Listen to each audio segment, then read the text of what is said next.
It's time for another edition of Lewis at Large, 60 minutes of smart talk radio featuring guests from all walks of life in conversation with your host, Warner Lewis. So sit back and lend us your ears for the next hour. Now here with today's first guest is the host of Lewis at Large, Warner Lewis. Well, welcome everybody to another segment of Lewis at Large. Yours truly, Warner Lewis from the flight deck, and of course that means some smart talk radio is in your future, and this segment certainly no exception. Extremely pleased to have with us Professor Steve Pincus. He is the Bradford Durfee Professor of History at Yale University. He's author of a brand new work called The Heart of the Declaration, published recently, The Founders' Case for an Activist Government, and several other books on 17th and 18th century British and imperial history, including the award-winning 1688, The First Modern Revolution. Professor Pincus, thanks for joining us. Appreciate having you here. Oh, it's a great pleasure. Well, let's dive right into this. First of all, the title, The Heart of the Declaration, The Founders' Case for an Activist Government. Start right away and tell us a little bit about the premise. So the premise is fairly simple. The claim which I make is that, which is I think non-controversial, is that it's important to think about the founders the way they thought of themselves as British Americans first, who only became Americans at the Revolution, and by doing that, by making that sort of obvious move, it then becomes essential to understand the kind of political culture that they came out of, which was a British imperial political culture. And the central claim of the book is that up until 1760, the British Empire, much more than its imperial rivals, the French Empire and the Spanish Empire, spent a lot of money and devoted a lot of resources to encouraging and promoting colonial development. So they provided subsidies, or in their language, bounties, for the development of North American agriculture and North American industry. They provided subsidies. They subsidized immigration to the New World, and they devoted a lot of resources, especially from the 1740s onwards, to trying to pry open Spanish American and French American, that is to say, the markets of South America and Mexico, and the markets of the French Caribbean, Haiti, Martinique, Guadeloupe, for colonial trade. But all that came to a grinding halt with the accession of King George III in 1760, and he and his ministers stopped spending any money on colonial development and instead tried to extract resources from them. So what the founders wanted to do, and what the Declaration of Independence was all about, was creating a new state that would do for North America what the British Empire did before 1760. Why, when you look at history books, most history books run a little, not necessarily counter, but have a little bit different slant. Why do you think those history books are different? And again, your take is not far off, but somewhat different. Oh, yeah. I mean, I think it's pretty different. I mean, the standard line is absolutely that the founders wanted to create a limited government, a small government. So why is it that my position is somewhat different? Well, my position is somewhat different for two reasons. One is that I think most of those who write about the Declaration of Independence and the founding focus, perhaps a little bit more on the earlier early paragraphs, which offer these sort of philosophical premises, which sound to us, and were in fact remarkably liberal in a variety of ways. But they don't pay as much attention to the rest of the document, which is a complaints about policy, and the end of the document, which is about creating the state. So that's one of the reasons. The second reason is for the reason that I indicated at the beginning. Almost everybody who writes about the American Revolution writes about it from the perspective of American rather than imperial history, and don't take quite extremely seriously British imperial debates. And I think it's only by sort of placing the Declaration of Independence in the context of these British imperial states debates that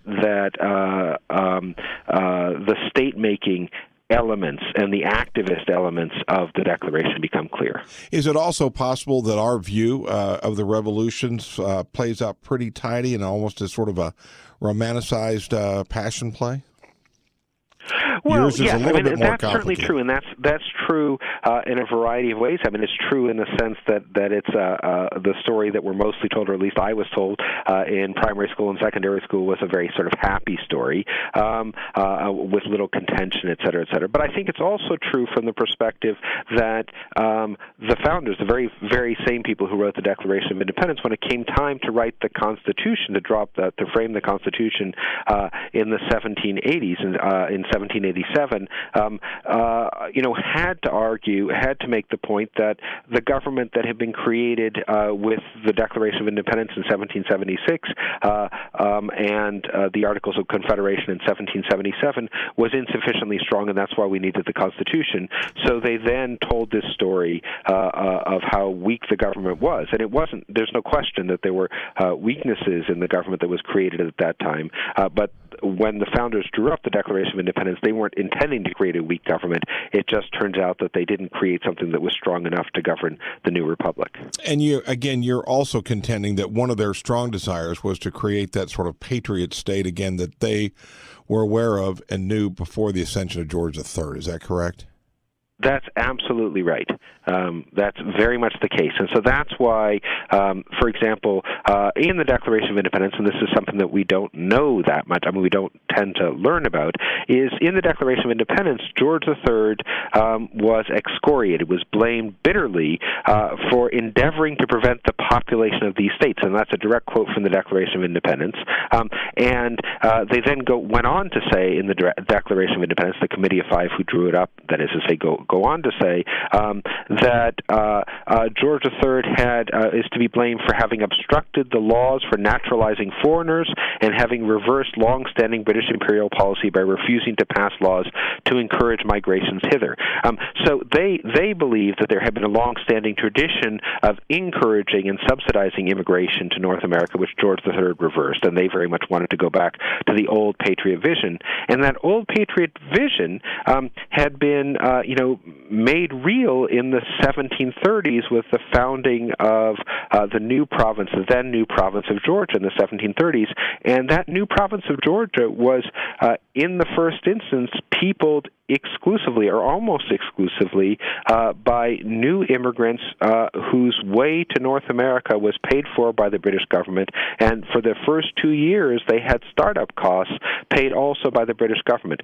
So the founders wanted to return to that kind of a patriot policy, and they also believed that the patriots had long tried to expand the commercial reach of North America, of the British American colonies, which is why in the Declaration of Independence, George III is blamed for having, since 1760, cut off our trade with all parts of the world. And just in case one didn't get the big picture, Benjamin Franklin, one of the five members who drew up the Declaration of Independence, said what it was that the new republic wanted above all else was, and this I quote, a free commerce with all the rest of the world.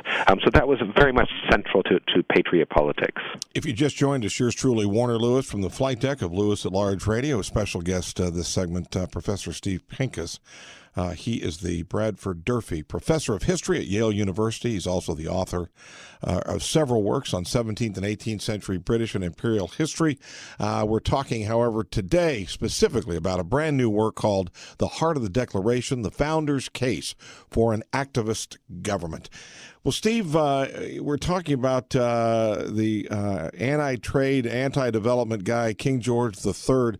What was, from your view, what was his motivation for being such a no-growther as far as the colonies were concerned?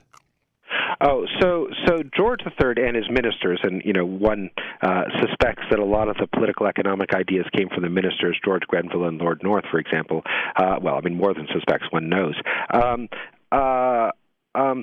From their perspective, the British government was dealing with a sovereign debt crisis of immense proportions, bigger than larger sovereign debt crisis than they'd ever faced before.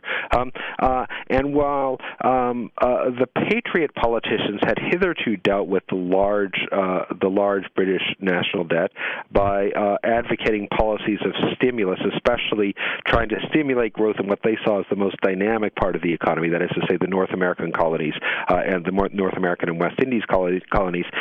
George III and his ministers, in fact, thought that the best way to pay down this huge debt was to pursue austerity measures, to stop spending money on subsidizing American industry and American agriculture, stop spending money on subsidizing immigration to the North America, stop spending money on trying to pry open markets for North American merchants and their goods, and instead to to stop government spending in that sort of way, and instead to try to tax the colonies, not just the North American colonies, but India as well. The East India Company, the British East India Company, had gained control of Bengal in 1765. So they tried to extract revenues from basically those people who were not represented in Parliament, so people who couldn't speak back. So that was the reason. So why did George III pursue these anti-growth and no-spending policies? But he did so because he was obsessed with paying down the national debt.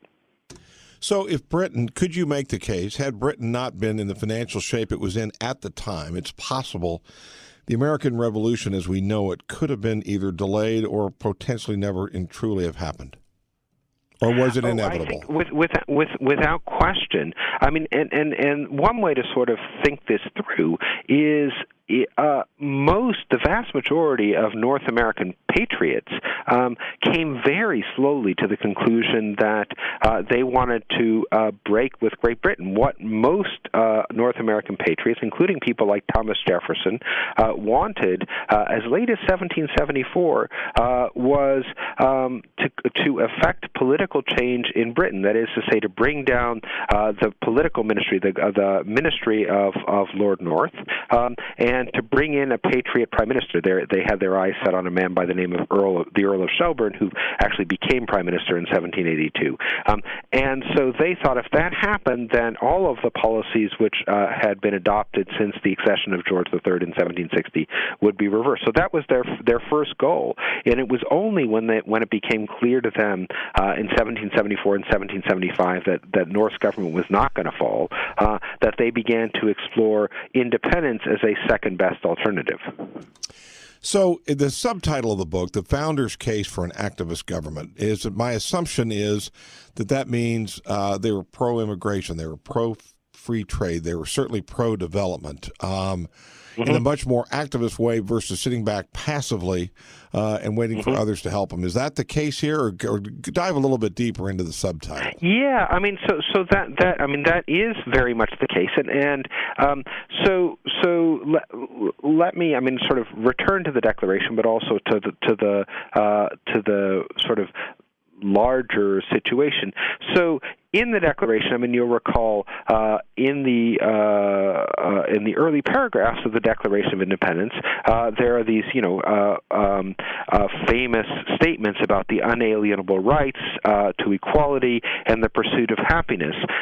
But in the founders' view, those were unalienable natural rights, and the role of government was to protect and promote those rights. But what they understood by the pursuit of happiness is akin to what a word that we use in the 20th and that we've used in the 20th and 21st centuries is welfare, not in the sense of a welfare state or welfare program, but in the sense of prosperity, well-being, et cetera, et cetera.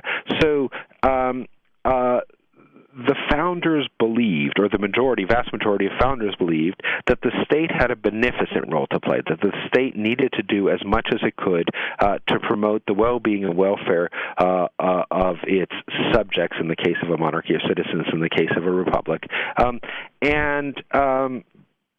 So that was sort of, and they believed that the state absolutely needed to do that, and the experience of government in the 18th century was, for the first time, European governments by and large were active in the social and economic welfare of their subjects and citizens.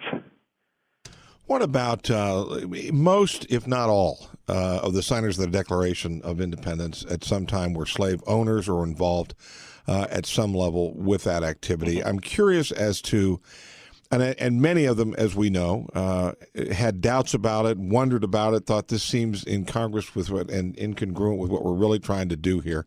What's your take on that issue?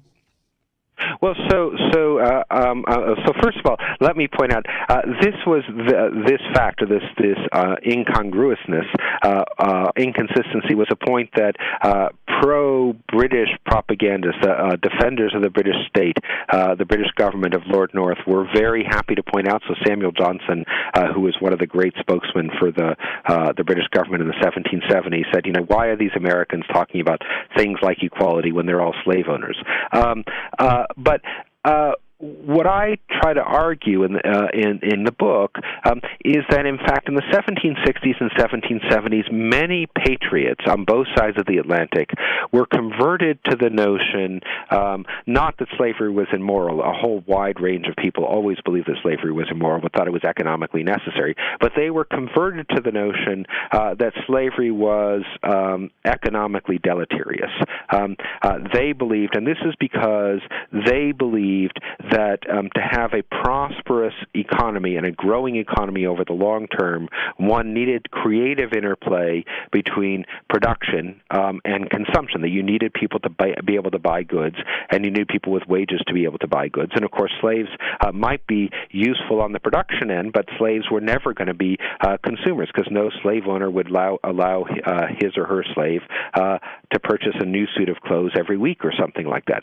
So they thought that slavery was an inhibition to economic growth, and they also thought slave societies inevitably would become oligarchical societies, would inevitably have concentrations of wealth, which would mitigate against any kind of equality beyond racial equality, would also lead to, even among the white populations, it would lead to significant inequality.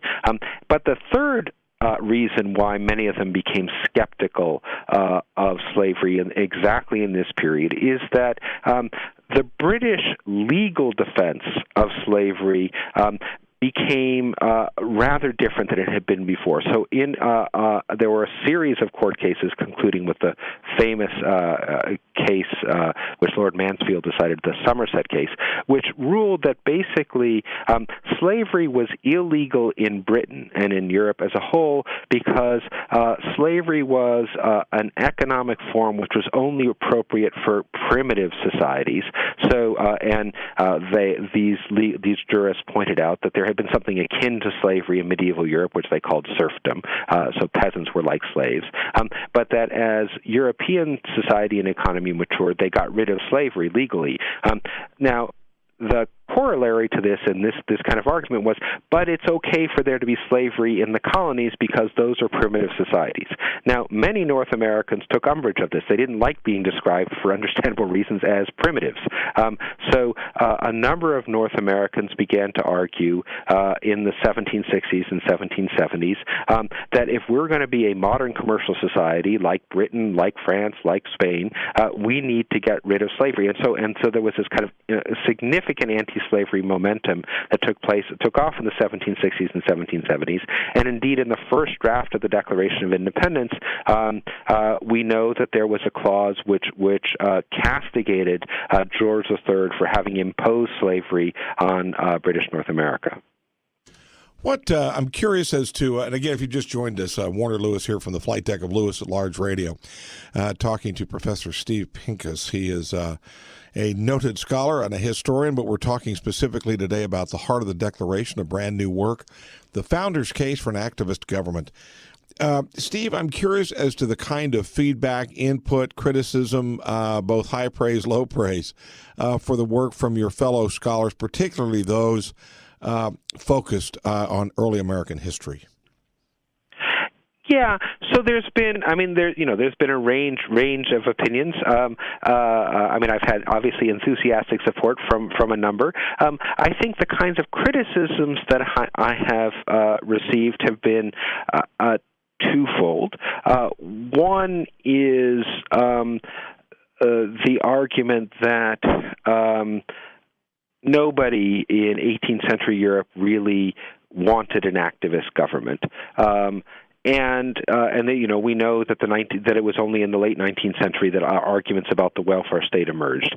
And while that's true, I think it's really important to notice that the nature of governance in 18th century Europe and that their empires changed dramatically in the 18th century, and that an activist government that was very interested in promoting social and economic well-being or welfare was actually relatively commonplace in Europe of the 18th century. I mean, it was that government should do that, and people remarked that the British government was better at doing that than others.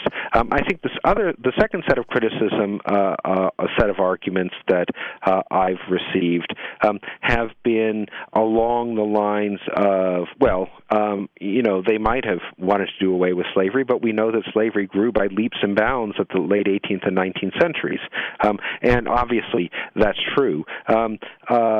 They didn't ultimately do anything to do away with slavery. And I think, while that's true, I think the explanation for that is that the political and economic situation had changed dramatically in the later 18th century. It was only in the later 18th century that cotton began to be a central element of production in the American South. Up until this time, the big slave plantations in the South were tobacco producing in the mid-Atlantic states and rice in South Carolina.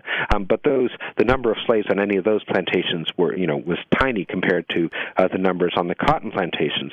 And I think it's really important to sort of realize that nobody in 1776 anticipated, the explosion of cotton. And then once cotton came online, it changed the kind of political balance certainly in the southern states. Well, it is an extremely interesting take on the founders and the Declaration of Independence and those of the time and their view of the world and of themselves. The work is called The Heart of the Declaration, the Founders' Case for an Activist Government, written by Professor Steve Pincus.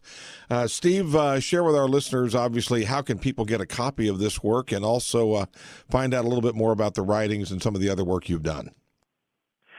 Sure. So the book is available anywhere books are sold, and you can go and find out about the rest of my work by looking at my webpage on the Yale University History Department website, or you can read my tweets, my Twitter account, which is at Pincus Stephen. Do appreciate you spending some time with us and today, and would love to have you back on again. Oh, it's been a great pleasure. Thanks so much. It was an enjoyable conversation. You bet. We will be back with more right after this on Lewis at Large.